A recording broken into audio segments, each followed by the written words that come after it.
All right, you are greater than your sum. Aristotle said, the whole is greater than the sum of its parts. I say the same about you. You are greater than the sum of all your parts, and your parts are many. I'd already had a few brushes with Texas lawmen in my short 16 years of life, so I knew this encounter on a secluded Texas farm road had the possibility of going very, very badly. I was wondering why this cop pulled me over, and he was wondering why this long-haired hippie type of person was doing on his road. So he pulled out his long flashlight, tapped his leg, slid his hand gently across the blue body of my 55 Chevy, and he ambled up to me. And I thought, here we go again. He asked me to open the hood. I thought it was an unusual request. Sort of thought, what the? And I stepped to the front of the car. I slid my fingers through the chrome grille, found the lever, popped it, and then opened up the hood. And he leaned over and shined his flashlight around a bit on the orange and silver engine. And he said, "What you got in there?" And I still didn't know where he was going with this impromptu investigation. Does he know something I don't know? Then he said, he knew I didn't get it. And he said, "What you running, kid?" And then I went, oh, I get it. This cop is a motorhead. And I leaned under the hood next to him and I said, "It's a 327 with pop-up pistons and power pack heads. You know, has fender well headers and a Holley 780 dual line with secondary squirters. Has a T10 transmission with a Positrack rear end."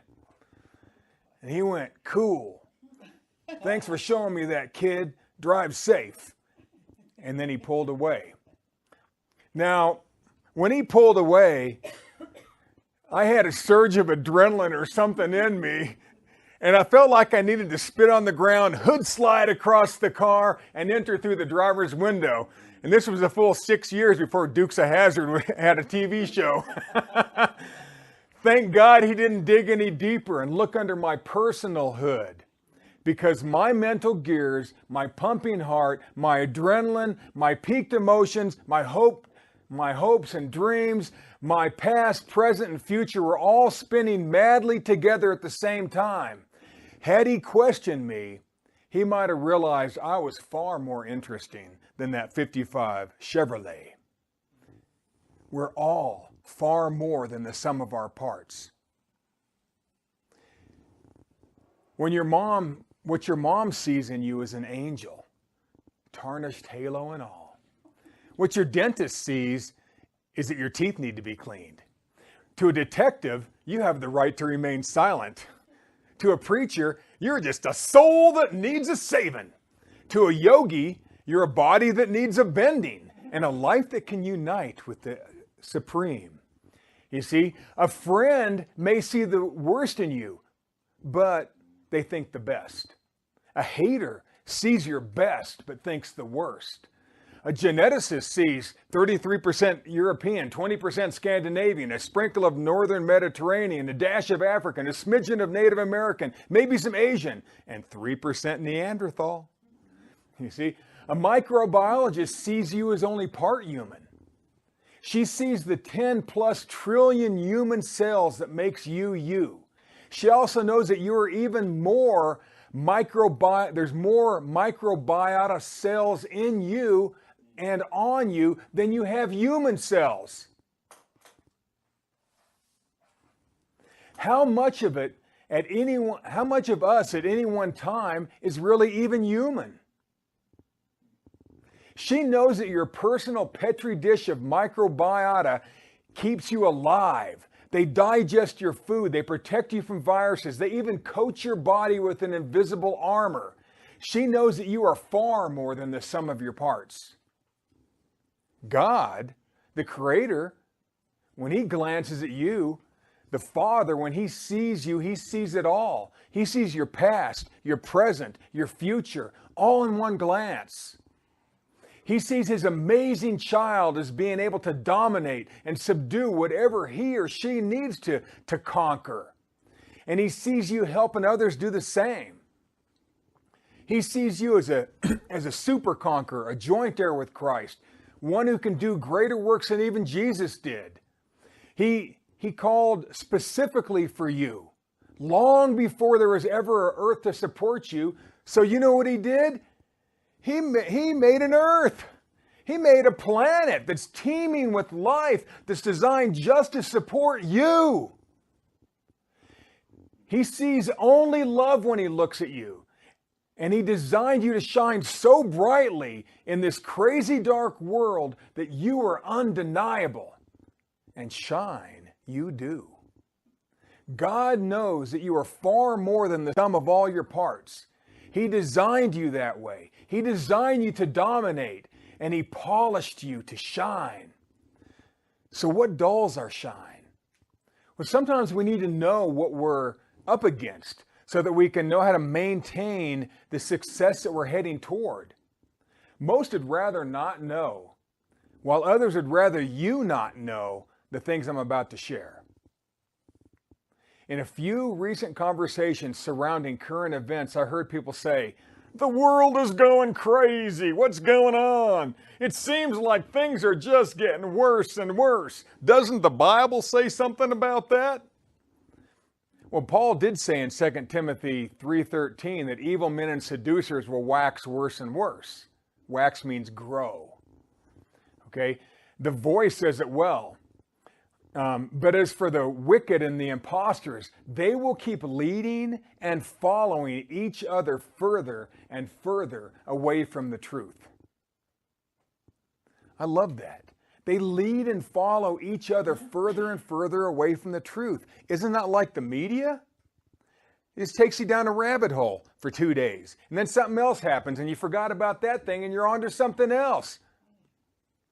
I don't care what side you're on.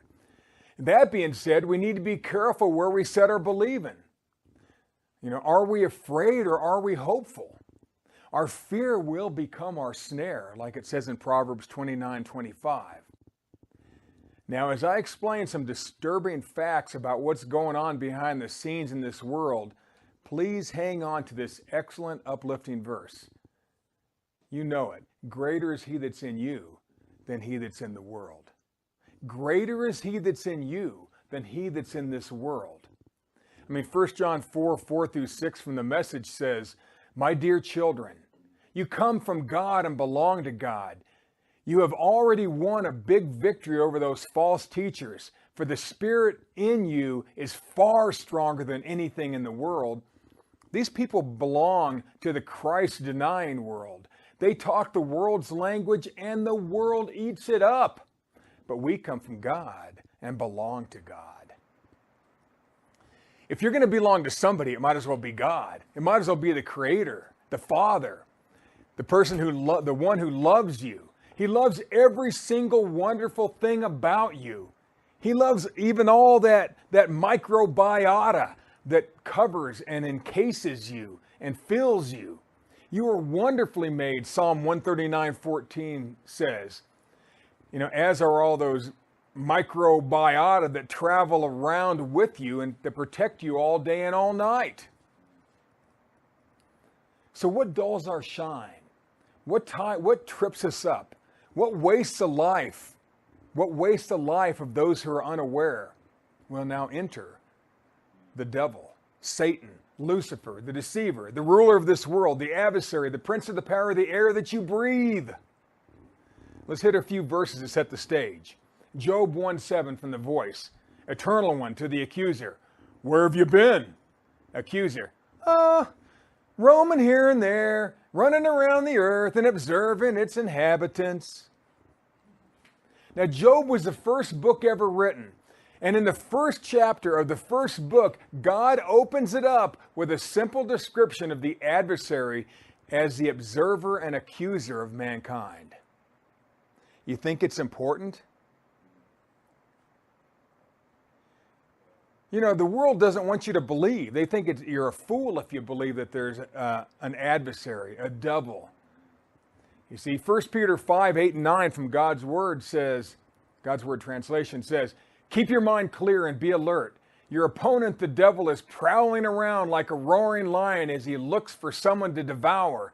Be firm in the faith and resist him, knowing that other believers throughout the world are going through the same kind of suffering. We're not in this thing alone. The whole is greater than the sum of all its parts. This thing we call the devil, our accuser, is prowling around the earth, watching, gathering, and storing information to use against you someday. Now that's a bit disturbing to me. It reminds me of a company we all know and love called Google. Google stores all your emails and personal information. They also know where you shop and what you like to buy. It knows your age, your birthday, your sex, your sexual preference, social security number, all your phone numbers, your credit card numbers, how many children you have and their names, where you've worked, where you've lived, and what kind of cars you drive. It can even calculate if a woman is pregnant and how far she is along because of her shopping choices. They know what you bought on Amazon, Wayfair, Etsy, eBay, and at Walmart. Google knows and records all your texts, tweets, Facebook posts, and has seen all of your digital pictures. It records the images you've seen as well as the ones you wish you hadn't seen, and the ones you couldn't resist from seeing. It knows your political views. It knows your views on gun ownership and if you own guns, if you've served in the military, and if you have erectile dysfunction. It even watches the YouTube that you watch because Google owns YouTube. So you switch to Firefox. Good luck with that. Firefox uses Google as its search engine. Oh, and then you Apple people getting all smug on me, getting all cocky. Well, the Safari browser relies on Google for many, many things. You can't get away from it, folks. Facebook is a crying infant sucking on its toes with its little mouth compared to Google. See, Google knows exactly where your house is and what it looks like from the street level and from outer space. Your smartphone GPS coordinates triangulate your position all day long. Google knows where you are located all the time. Most disturbingly, did you know that Google owns a huge portion of major DNA mapping companies? If you've done one of those DNA tests, they know your genetic heritage and what diseases you're prone to. They also know who you would be a good match for as an organ donor. They know what foods, drinks, and what environment can switch on many of your unique genetic triggers. Google knows far more about you than you know or care to remember about yourself. They use this information to make boatloads of money, but they could just as easily use it to ruin you if they had a reason. The wild thing is you gave Google permission to monitor you 24 hours a day because you clicked agree at some point in that boring, endless, seldom read disclosure. You gave them the permission to spy on you, to learn everything about you, and to catalog it. I love Google. I use it every day, but I also know it records every single KEYSTROKE keystroke. Even if you decided not to hit enter, it still recorded it. It knows what you almost wanted to look at, but then thought better of doing it. The devil and his familiar spirits are similar to Google in their prowling process. The accuser who accumulates info on you makes Google look like a shiny-faced, drooling infant that doesn't yet know what to do with his hands. The host of hell has been doing this spying thing a lot longer than Google, and better and more efficiently than all the bearded hipster glasses-wearing millennial engineers at Google combined. They would love to know how and where the devil stores all that information. If Google can do and get away with what it does, Is it any wonder that the Bible says the devil runs the culture of this world? And is even called the God of this world, small g. 2 Corinthians 4:4, King James, in whom the God of this world hath blinded the minds of them which believe not, lest the light of the glorious gospel of Christ, who is the image of God, should shine unto them.